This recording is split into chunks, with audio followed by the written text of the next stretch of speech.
Ni mwendelezo wa taarifa mbalimbali kupitia hapa Fino Media.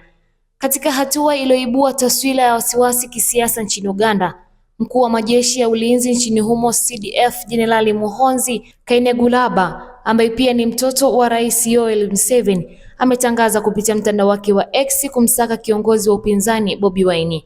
Katika taarifa hiyo iliyosambaa na kuzua mjadala katika mitandao ya kijamii leo Jumanne ya Januari 20, 2026, Muhoozi amempa Bobi Wine masaa 48 kuhakikisha anajisalimisha kwa polisi. Amesema iwapo Bobi Wine hatatimiza agizo hilo, atachukuliwa kuwa ni mhalifu, atatafutwa na operesheni za kihalifu. Aidha, taarifa ya kumuhusu Bobi Wine imekuja katika mfululizo wa taarifa nyingi ambazo mkuu huyu wa majeshi ya Uganda amekuwa akiziweka kwa nyakati tofauti tangu kumalizika kwa uchaguzi huo, akitaja operesheni za jeshi hilo kwa uhalifu na hatua zitakazochukuliwa. Nikimnukuu, "Ninampa saa 48 kamili kujitokeza mbele ya polisi.